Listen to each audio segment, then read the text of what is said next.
Bhagat ji production के माध्यम से दिखाना चाह रहे हैं आज एक टीचर जो एमए शास्त्र और साइकोलॉजी से एक टीचर हैं और उन्होंने पूरा जीवन निकाल दिया।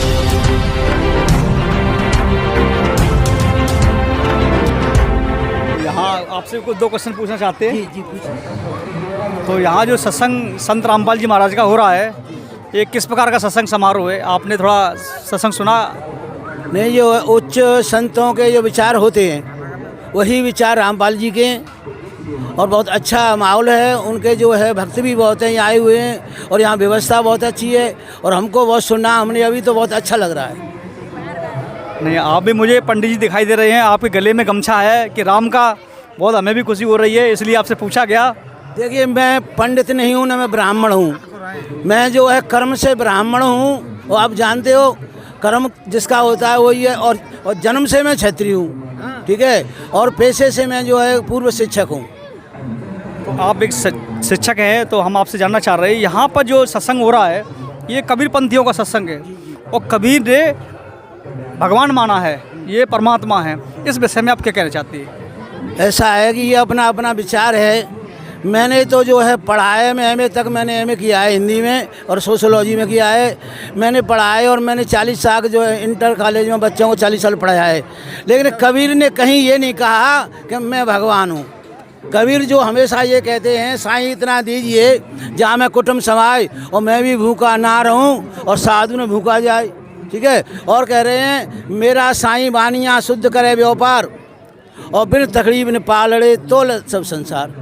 कबीर जो महान संत थे, बहुत उच्च विचार थे उनके, लेकिन अगर उनके भक्त उनको भगवान मानते हैं, ब्रह्म मानते हैं तो अच्छा है। लेकिन कबीर दास ने जो मैंने पढ़ा है, कभी नहीं कहीं लिखा कि मैं भगवान हूँ। सर, जैसे कि आप बता रहे हो कि कबीर परमात्मा नहीं है, आपने कहा संत है, लेकिन जो उनके अनुयायी हैं हम उनसे पूछते हैं तो वो परमात्मा बताते हैं उनको, ऐसे कैसे आप? हाँ, कबीर साहब परमात्मा हैं, वेदों में प्रमाण है, कबीर देव भगवान है। क्या समझ? इस चीज़ का खंडन कीजिए, क्योंकि हमारे पास में शिक्षित एमए से सोशोलॉजी से एक टीचर बैठे हुए हैं और आप उनके अनुयायी हो, तो हम दोनों की आज यहाँ बात हो रही है। हमारा आए यहाँ पर वेदों में साफ लिखा हुआ है कि वो परमात्मा की परवरिश कुंवारी गायों के द्वारा होती है। क्या समझिए? और कुंवारी गायों के द्वारा जब परमात्मा पृथ्वी पे आता है और कमल के फूल पे आता है, इसलिए उसको नारायण कहते हैं। ऐसे किसी में कहीं प्रमाणित है किसी शास्त्रों में? हमारे वेदों में प्रमाण है। कौन सा वेद है और कौन सा श्लोक है उसका? अच्छा, अब जितो तो मालूम नहीं, वेदों में प्रमाण है कबीर देव भगवान है। आप किसी भी अनुयायी को मालूम हो कौन सा वेद है और कौन से श्लोक है? हम हमारे यहाँ पास एक शिक्षित एक एमए ग्रेजुएट पर्सन बैठे हुए हैं और वो साहब बोल रहा है कि कबीर एक संत थे, और आप लोग कबीर को परमात्मा सिद्ध कर रहे हो। अब सिद्ध करने के लिए कोई पैमाना होना चाहिए। अगर पैमाना आपके पास वेद है तो मान्य होगा, अगर सर के पास कोई पैमाना होगा तो सर उसके आधार पर संत बता रहे हैं। तो इसी से मालूम पड़ता है कि वाकई में दोनों के शास्त्र में कौन सत्य है। नहीं तो उनके हिसाब से संत माने जाएंगे और आपके हिसाब से परमात्मा माने जाएंगे। अब लेकिन यहाँ भाषाएँ अलग अलग है इनकी दोनों की, मैं बता रहा हूँ। जैसे जे बोल रहे ना कबीर पंथी की, और जे बोल रहे हैं कि हमने मान लो सारा काम कर लिया, 40 साल से हम पढ़ा रहे हैं, तो मान लो ये अपनी जगह पे, वो अपनी जगह पे। इन्होंने कबीर को संत प्रमाणित कर दिया। और ये महान संत नहीं, महान संत। संत एक संत होता है और एक परमात्मा अलग होती है उपाधि। तो ये परमात्मा, इनको परमात्मा आप सिद्ध करो कबीर को, कैसे कर रहे हो आप? हमारे शास्त्र जितने भी है ना, चारों वेद कबीर साहब का वर्णन करते हैं। कबीर साहब ने स्वयं भी कहा है कि हम ही अल्लाह हैं, कुतुब गोश और पीर, गरीब दास खालिक धनी, हमारा नाम कबीर। परमात्मा कहते वेद मेरा भेद है, पर मैं वेदों में ना है, जौन वेद से मैं मिलूँ वेद जानते ना है। यानी चारों वेद कबीर परमात्मा ही महिमा का गुणगान करते हैं। सर, आप बताइए कि चारों वेद क्या इसका प्रमाण कर रहे हैं? ऐसा है, हमने सनातन धर्म का भी पढ़ा है, कबीर पंथ का भी पढ़ा है, राधा स्वामी का भी पढ़ा है, आर्य समाज का भी पढ़ा है और अन्य उनका पढ़ा है मैंने। देखिए, ब्रह्मा जो हमारे सनातन धर्म है वो तो 4 वेद, लेकिन हिंदुओं के या कहिए तो 4 वेद और गीता, यही हमारे सदग्रंथ है, यही हमारा पैमाना है। हम इसी के अनुसार मान सकते हैं कौन भगवान है। तो उसी के बारे में आपसे जानना। देखिए, मेरा कहना है कि ईश्वर एक है। साईं बाबा भी कहते थे सबका मालिक एक। वो मालिक कौन है? सबका मालिक एक है, लेकिन वो परमात्मा ऐसा है, वो हमारा भी है और इनका भी है और सबका भी है। लेकिन जो गुरु हैं जैसे कबीरदास हैं या राधा स्वामी के भी हैं और आर्य समाज के वो हैं। यही पूछना चाह रहे हैं ये आपसे, सब जो है, हमारा वो सबके अलग अलग हैं और परमात्मा तो सबका एक है। हम यही पूछना चाह रहे हैं उस परमात्मा का नाम क्या है, वो कैसे मिलेगा? नहीं वो तो उसने बाबा तुलसीदास ने लिख दिया, बिन पग चले सुने बिन काना, कर बिन कर्म करे बिन नाना, आना रहित सकल रस भोगी, बिन वाणी वक्ता बड़ जोगी, और यो सभास अलौकिक करनी, महिमा जास जाय नहीं भरनी। वेद और पुराण और सारे महात्मा लोग कह के रह गए, लेकिन उसके बारे में किसी ने आज तक पता नहीं लगा पाया। क्या ये सही कर रहे हैं? ये बिल्कुल रॉन्ग बात है। अब आप सिद्ध कीजिए इसको। अब जैसे परमात्मा कहते हैं, अब हम हिंदू भाइयों से मिलते हैं, जिन हिंदू भाइयों से मिलते हैं कि परमात्मा कौन है, वो कहते हैं परमात्मा निराकार है, जबकि हमारे वेद कहते हैं परमात्मा नर आकार है। और हम इस्लाम भाइयों से मिलते हैं, वो भी कहते हैं अल्लाह बेचून है, लेकिन हमारी कुरान शरीफ कहती है वो परमात्मा साकार है। वो जिसने 6 दिन में सृष्टि रची है, वो 7वें दिन तख्त पे जा विराजा है। जब बैठ रहा है तख्त के ऊपर, सिंहासन पे बैठ रहा है, वो निराकार कैसे हो सकता है? तो बात यहाँ आती है कि भगवान सबका मालिक एक है, तो वो एक मालिक कौन है? हमारे जितने भी मनुष्य शरीरधारी जितने भी प्राणी हैं, वो सभी हमारे शास्त्रों से बिल्कुल विचलित हैं, कोसों दूर हैं। उन्हें शास्त्रों का ज्ञान ही नहीं पता है। अभी बंदी छोड़ सदगुरु रामपाल जी महाराज ने कृपा कर रखी है, और वो सच्चाई है ना, धीरे धीरे समाज में जा रही है, तो एक दिन सबको पता लग जाएगा सत्य क्या है। जैसे गीता आप जो बता रहे वेद को, सर वेद सत्य हैं गलत हैं? ये वेद सत्य है। तो वेद में जो दिया गया वो मान्य होगा? हाँ, वेद सत्य है, वेद परमात्मा दत्त हैं, ये किसी मनुष्य के बनाए हुए नहीं है। जैसे चारों वेदों का सार श्रीमद् भगवद गीता है। गीता जी में साफ लिखा है, अध्याय नंबर 16 श्लोक नंबर 23-24 में पढ़ो, जो साधक शास्त्र विधि को त्याग करके जो मनमान आचरण करते हैं, उनकी न कोई गति होती है, न उनको कोई सुख होता है। क्या सर ये सत्य बात है? नहीं, शास्त्र जो हमारे सनातन धर्म के हैं, वहाँ तो कबीर साहब का कहीं नाम भी नहीं है। तो ये आप कैसे, ये कबीर साहब वेदों में नहीं बता रहे हो? हाँ। आप ये प्रमाण मान रहे हो? एक सेकंड, मैं जो है रामचरितमानस पढ़ता हूँ, मैं गीता पढ़ता हूँ, मैं भक्तमाल पढ़ता हूँ, और मैं जो शिव महापुराण पढ़ता हूँ, मैं सुख सागर पढ़ता हूँ, और अन्य पुस्तकें भी मैं पढ़ता हूँ। सर हम आपसे जानना, जो है सनातन धर्म के ग्रंथों में हमारे कबीर साहब का एक महान कवि और महान संत के दिखाए गए हैं, और उससे अलावा कुछ नहीं दिखाया गया उनको। हम आपसे जानना चाहिए, क्या सर को अभी प्रमाण आप दिखा सकते हो? वेदों में कहाँ प्रमाण है, कौन सा श्लोक है? आपके पास कोई पुस्तक ग्रंथ हो अभी दिखा सकते हो? हाँ सर, अपने दर्शकों को भी दिखाना चाह रहे हैं कि हम आपको दिखाएंगे। सर का सवाल है कि हमारे शास्त्र सनातन धर्म के अंदर गीता में और वेदों में कहीं कबीर नहीं है, और हम इन संत रामपाल जी महाराज अनुयायियों से कहा गया है कि आप अपने शास्त्रों में प्रमाण दिखाइए जो वेद हैं, जो सबको मान्य है। आपके पास अभी हो यहाँ पर अवेलेबल, तो आप लेके आइए। आज यहाँ बात क्लियर होगी।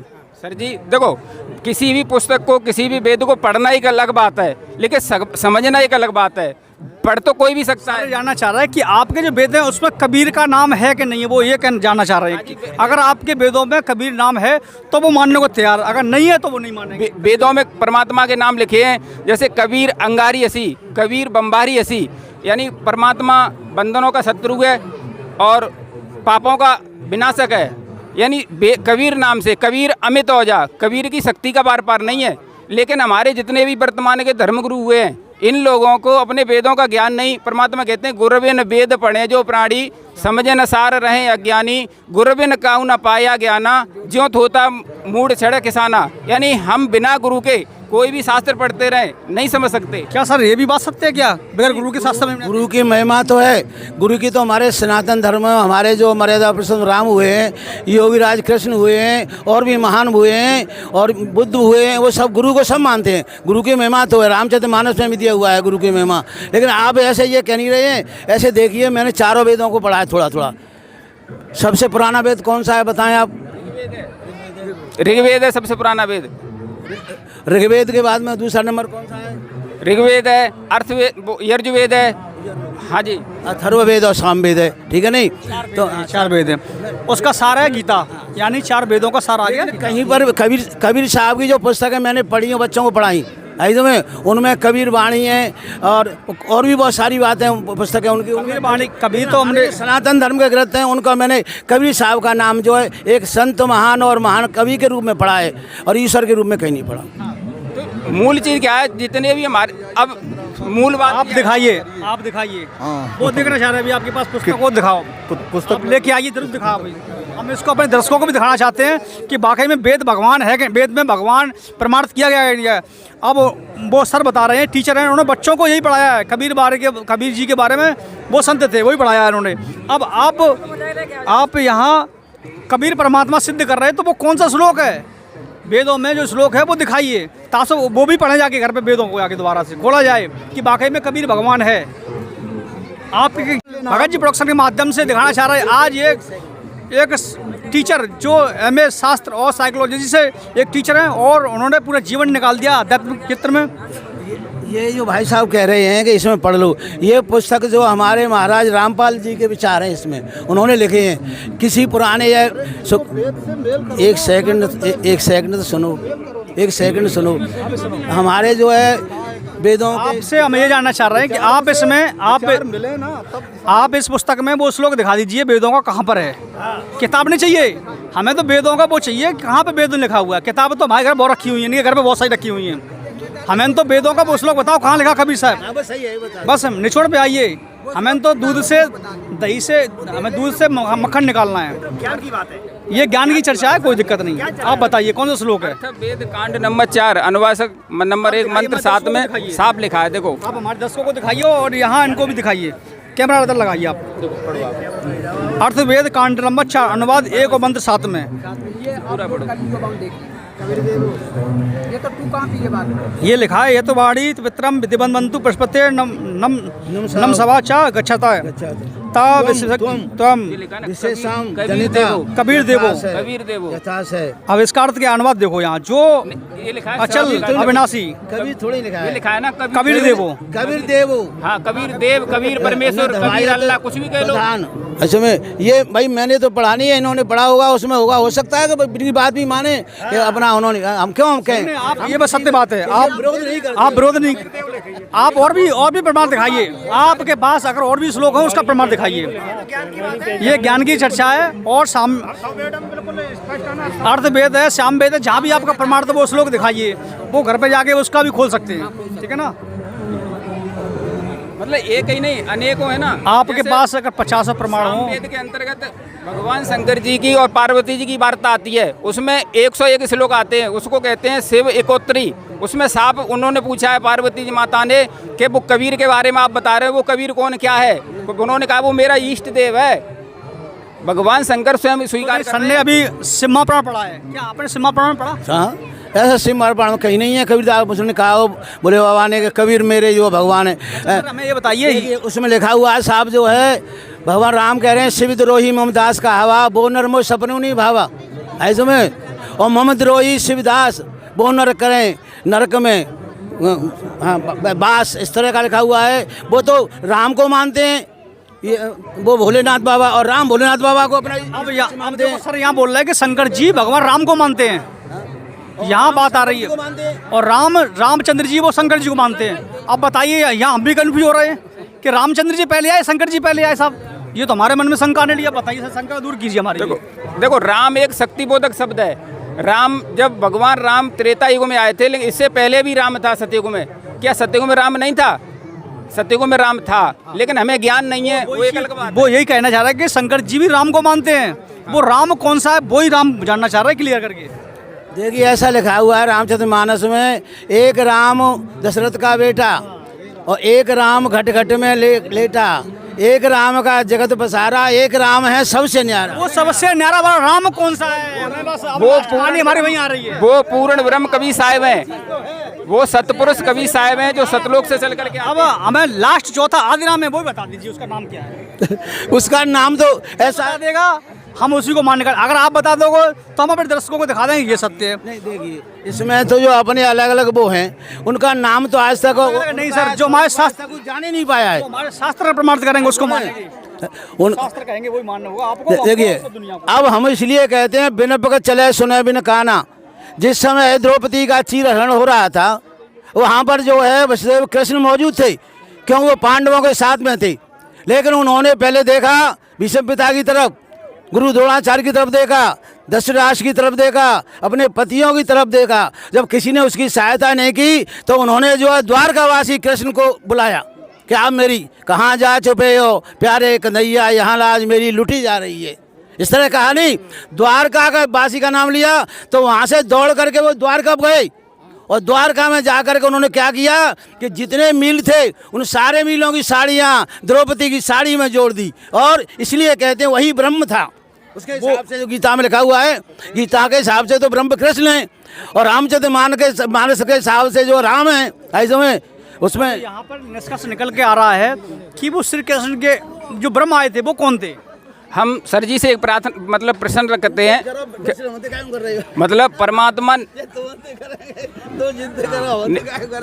आप हमें बताइए, देखो श्रोता है, बात निकल के आ रही है राम की, वो ब्रह्म की, वो ब्रह्म कौन है और प्रमाण बताओ तो सबको मान हो जाएगा। गीता जी में 3 ब्रह्म बताए सर, एक क्षर ब्रह्म है, एक अक्षर ब्रह्म है, एक परम अक्षर ब्रह्म है। कौन से अध्याय में कौन से श्लोक है? गीता जी के अध्याय 8 के श्लोक नंबर 3 में कहा है कि वो परम अक्षर ब्रह्म है। अर्जुन ने प्रश्न किया भगवान से, कृष्ण वो हमें ब्रह्म के बारे में, हमें परम ब्रह्म के बारे में बताओ। आपने कहा किम तत्व ब्रह्म, उसके बारे में जानकारी आप दे रहे थे, वो तो उन्होंने कहा वो परम अक्षर ब्रह्म है, वो पूर्ण ब्रह्म है।